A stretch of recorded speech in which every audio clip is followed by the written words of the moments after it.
up, everybody? Welcome into another episode of the Celtics Talk podcast. I'm back in my basement. It feels weird, B-Rob. Brian Robb, Mass Live, hanging out with me here. I just got so used to doing pods in person. So no pressure, B-Rob, but you have to bring an Abby-like energy to this this thing. And, you know, it's a lot easier to do after games. I know you might have some pent-up emotion from today and listening to Brad Stevens. A lot of listening going on.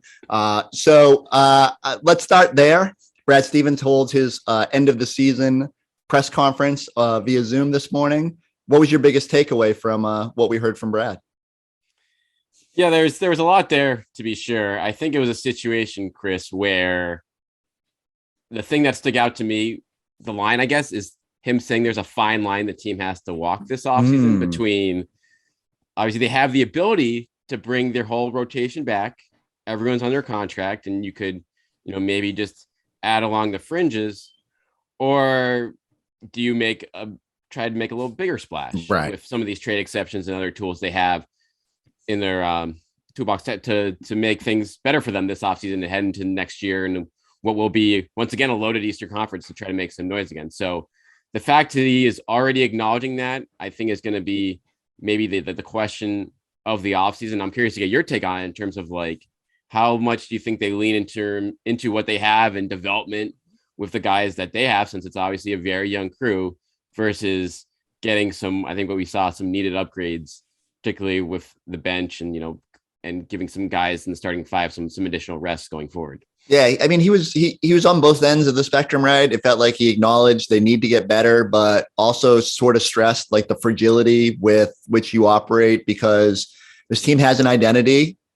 You could tell how much it mattered to Brad that they were all sort of pulling in the right direction. So naturally you start wondering, I'm going to get it. We'll get into it at some point, but Bradley Beal's name will invariably come up. There'll be all these other high price tag free agent, or not free agents, but guys that they could potentially pursue, whether it's by trade or using the $17.1 million Evan Fournier trade exception. I think the balance though is the starting five was really good. You were 4.5 minutes away from a 3-1 series lead. And that fine line to me is not overreacting and understanding that you can probably splurge a little bit to add someone to the bench, but it also has to be the right player.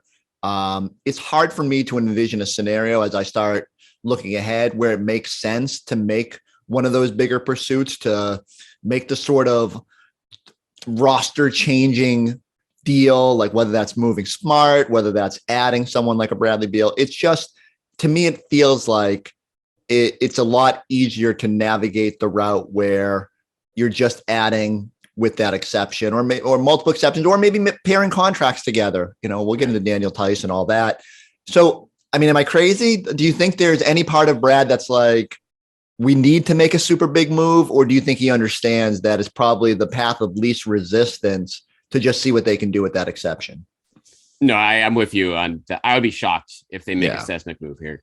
For a variety of reasons that you covered, and just the fact that given what you'd have to give up in some of those scenarios, for Bradley Beal, does that make you better? No. How Ime Udoka wants to play. And so, I've been debating that with a lot of, friends and other NBA reporters on text lately. Be is that just throwing that around me? Is that given what you're going to have, the price you have to pay? Yeah. If they're a first round out this postseason, then yeah, of course, that's a conversation that you can have more seriously. But given, as I said, they're 5 minutes away from being up 3-1 in the finals, with a lot of guys, I think, banged up at that point of the postseason. I think that the decision is kind of made for you there. So from that standpoint, now you look in terms of, okay, who do we think still fits on this bench? Who do we there is going to be, I think, some spending limitations. Obviously, I think they're going to go up, but how you kind of navigate that in terms of, are you getting $5 or $7 million guys? Or are you getting in a $15 million guy, right? And putting all your eggs in that basket? I think that's probably the biggest internal discussions I think they're probably having the next week or two. Because let's be honest, Chris, they're gonna have to get busy pretty quick here. Draft week's a busy week, and then with free agency, and that trade exception goes bye in the middle of July if they don't use it. The one thing I've sort of, as I start thinking, it's so weird too, because I had to reactivate my brain about trade exceptions and trade rules. I've just been so focused on these games, and it's been kind of refreshing to just kind of, right? Nice. To not obsess about trade exceptions for 3 months. But certainly, like you said, I think one of the things that benefits them is So even when I look at the draft, and I think I've told you a couple times, I do think they'll examine the feasibility of moving up into the early in the second round, just because Sure. you always want to have a pipeline of young talent. And you're going to need younger players. But like realistically, are they going to find anyone from 30 to 60 that's going to impact a championship roster in the next 3 years? Probably not. So I think their focus should be more on what is that next piece. And we can start throwing around names, we can do whatever, but certainly I sit there and I go to Basketball Reference and I sort by who's making 17.1 and less both this year and next year.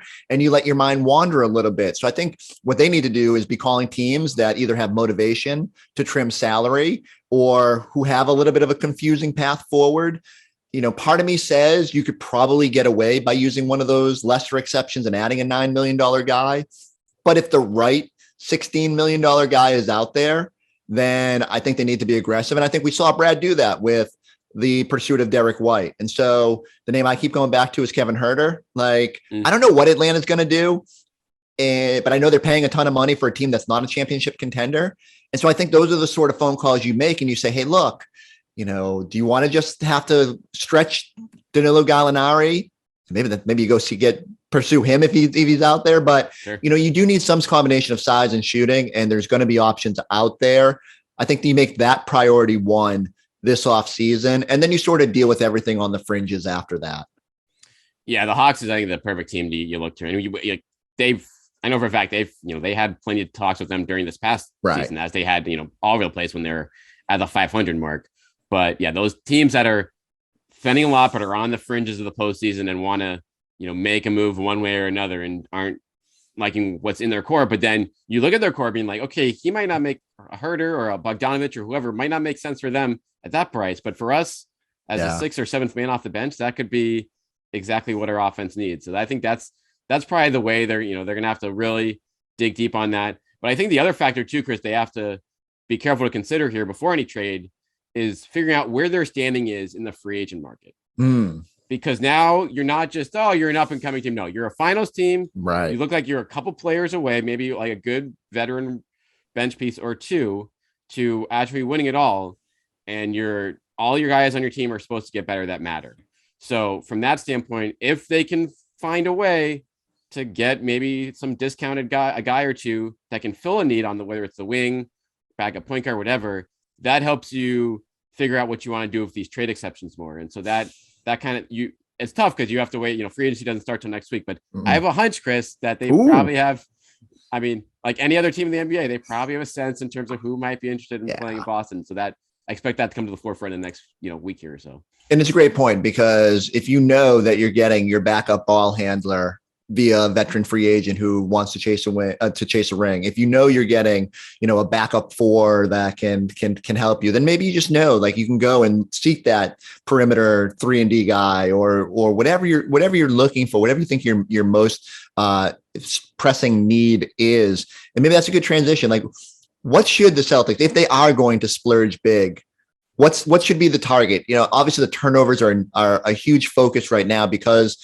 of what happened in the NBA finals. I think a lot of people are, we were already relitigating whether Marcus Smart is the point guard of the future on our early edition program yesterday. Everyone wants Bradley Beal because everyone wants sexy, shiny toys. And for me, I think the bigger issue was they didn't have anybody when Jason or Jalen went to the bench. They clearly need shooting. Like, I think the more pressing need is on the wing right now. Am I crazy? And I would throw all this on top of, you also need to start figuring out your Al Horford succession plan. But I think you had some reporting on this during the playoffs.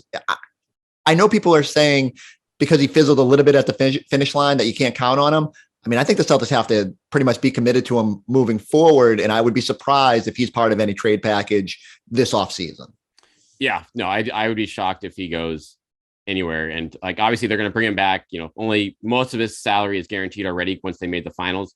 But that was before the finals. I think he was probably as good of a defensive player as you had in the team all postseason long. So I would say what you need to do is you want to extend that as long as possible. So you want to bring in supporting pieces. Obviously you want Grant Williams to take a step forward there, but between Rob and now maybe find another cheaper rotation big there. But I'm with you in terms, your top priority without a doubt is a wing that can soak up minutes and play. Arguably, I would say in the finals, you saw just how important, like you looked at the Celtics bench, you're like, okay, you have a big and you have two guards. Mhm. You're playing against a team with like that is going with a lot of wings and is making life hard for you.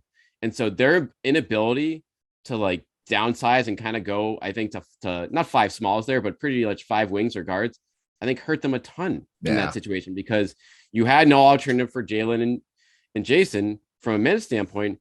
And from a matchup standpoint with Curry, like you just had no answer there when he was, tearing you up with whoever else you threw at him. So I think from a financial standpoint, that's probably going to be the priciest guy you're going to have to go after Mhm. here. But I think it's going to be the most worthwhile in terms of what your team really needed to get to that championship level. Well, one of the things Brad said was when our buddy Jay King asked him what he felt like if ownership would be willing to let them use that big trade exception and spend into the luxury tax this year. Here was Brad's response. You guys have a number of tools this summer, including the big trade exception. Do you expect ownership to give you the okay to use those? And how much do you expect them to be willing to spend this summer to help the team? Yeah, we've got the okay to do whatever we need to do. I don't know if he needed to say it because Celtics ownership has been willing to spend into the tax when they feel like they have a legitimate title contender, and certainly coming off the season that you had, you should feel that way. But is it a little bit more? Do you feel a little bit better about that situation when Brad was so definitive with his response? Yeah, that was clear cut and succinct, which I think is a he's not going to give you details because it doesn't serve him well for any kind of trade talks that the team might be in right now. But there's no question that the time for this team is now.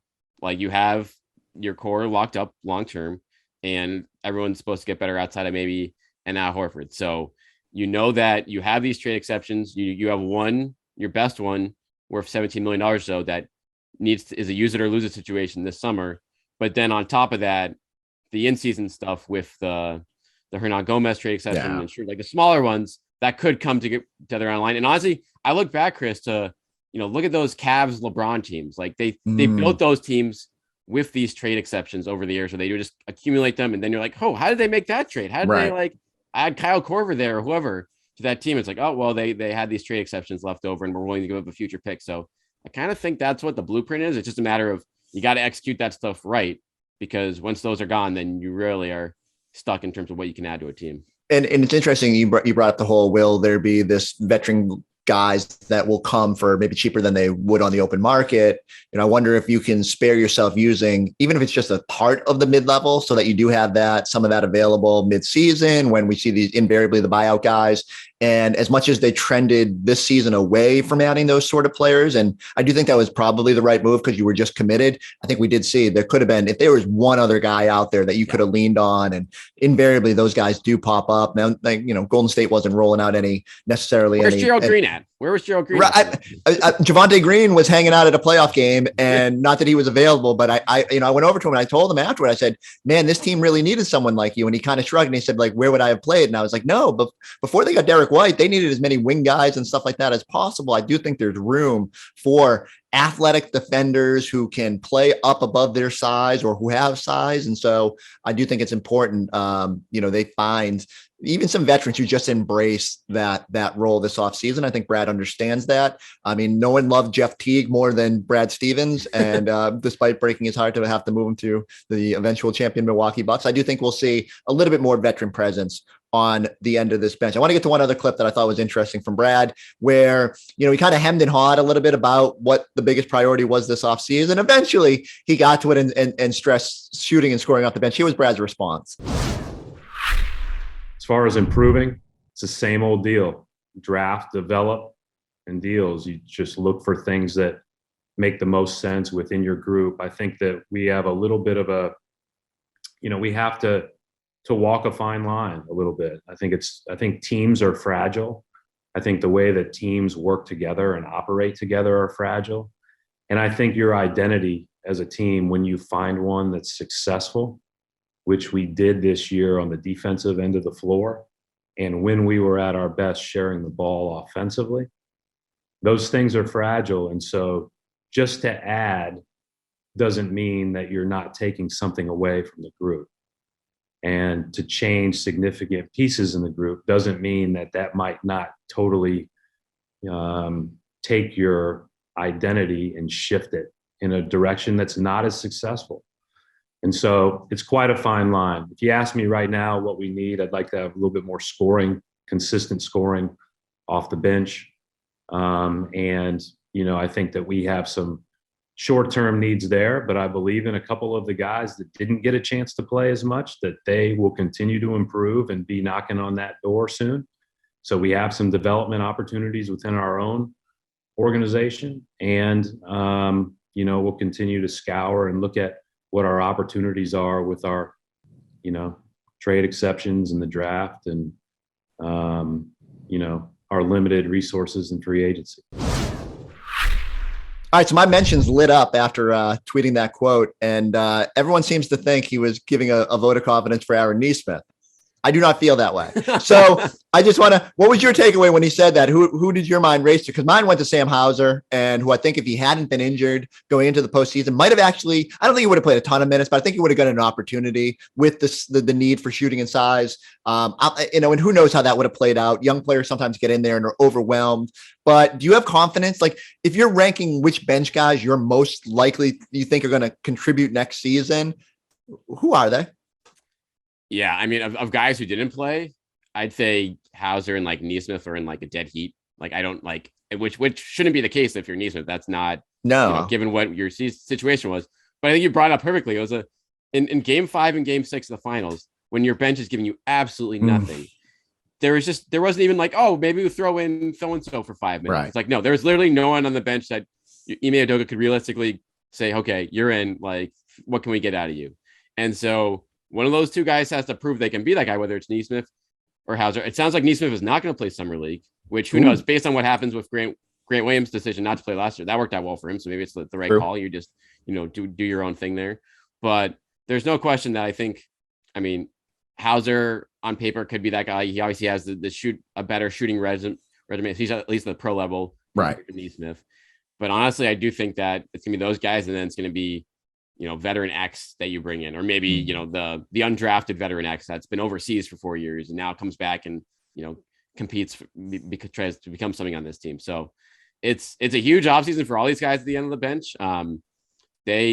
I think there's not going to be a ton of spots available on this team when it's all said and done for those guys, because I think veterans are going to get a little bit more of a priority now that we're in win now mode. So we'll be fascinating to see who kind of sticks out of that pack once we get into training camp. I am oddly down on Nesmith, and I feel bad because I've been one of his biggest supporters, and I was the idiot who was in January saying they got to play him more, they got to play these kids, and maybe time would have helped that. I do start to worry that on a championship caliber team that where minutes are hard to come by, I don't know what the improvement path is for Nesmith. I think if he is here through the summer, you give him the opportunity to come in and show that he's made progress in camp, but it feels like a really big year, and his 4th year option lingers over all this. I don't know if you're necessarily picking it up, although you could always just trade him, and the team taking him on is, that's their problem at that point. But I do wonder if there is a desire to move around the draft board on Thursday night, if Nesmith is maybe your most movable asset, and you're probably still selling low because he hasn't done enough to prove. You're not getting like a 1st round pick. No. So you're going from probably 14th where you drafted him to somewhere in the 2nd round, for if you could convince a team that maybe is overstocked with picks to get off an early 2nd round pick. But, we heard last year, Brad, like he was on the Herb Jones trade, Io in Chicago. Like if they had picked one of these guys, maybe you had a younger player you could have developed that. And like, look, it's easy to look at the ones that hit and say that they should have gone that route, but they've got to figure out who exactly they're what exactly they're moving forward with and who they're committed to. It was interesting that Brad singled out Grant Williams at one point in the proceedings. What do you think happens with his extension potential this summer? I think that him and his agent they're going to go into the DeLorean, get back to the end of the 2nd round, and start negotiations there on his contract extension.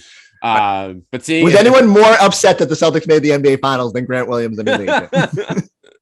Just a brutal hit for those guys. But no, this is why you take the big sample size evaluation and you know For sure. the postseason roller coaster. There's a reason why they don't hold those talks in the middle of Exactly. the postseason. But yeah, I think that there's a middle ground there. I'll say I would be surprised if they get to the extension but it's only if it happens at a very team friendly number. Yeah. That might I be think, what Grant wants. Like, do you think that's what he'll be like? You think he could be a team guy, look for the security type of? yeah, I think they'll understand. They have a starting point because they say, look, we just signed Rob at like a super friendly number.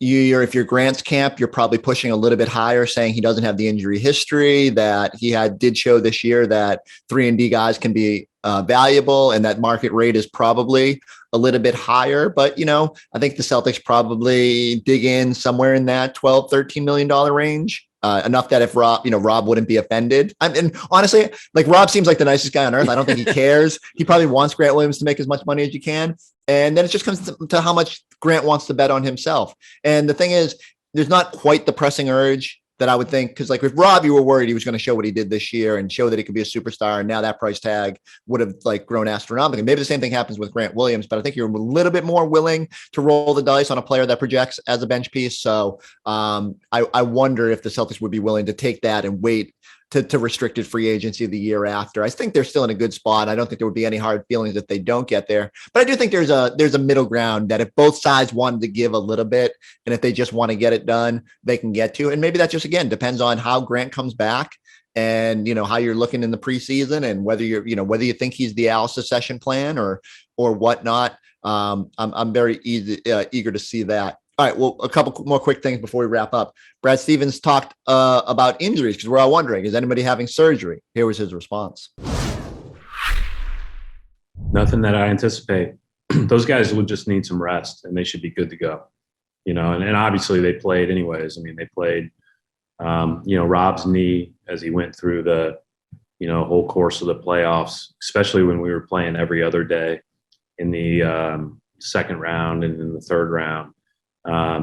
It was very much just how he reacted day to day within that 48-hour window. But he felt much better in the finals. And obviously I thought, played pretty well in the finals, but he needs to take some time.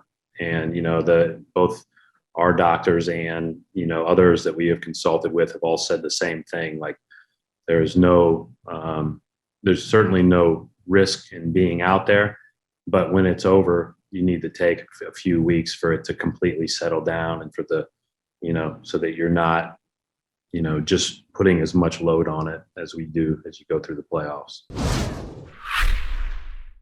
We've already seen pictures of Jason Tatum out like on a dune buggy with Deuce in the middle of the ocean this summer. Is rest enough? Do you think they're being honest with us? Are these guys just gonna get rest? There's gonna be no surprise surgeries? Oof. I guess. Yeah. I mean, it's a situation where I feel like that might have like leaked out by now if it was going to come out. Like, I don't know what, you can't really wait around if you need anything done here. It's like the middle of June. So it's like, oh yeah, we waited till July to have the surgeries and then we're out for these. Now you're pushing into that's the other thing. Right. It's a short window, like for turnaround now. Yes. So from that standpoint, it's like, if you need to get something done, you need to get it done like now. So I think, it was probably nothing. I mean, I bet a lot of these guys are banged up, but I don't think it was anything that went far enough to go under the knife there. And that's very good news because you now have 4 months. Tatum obviously coming off the Olympics and everything, he had a very long year.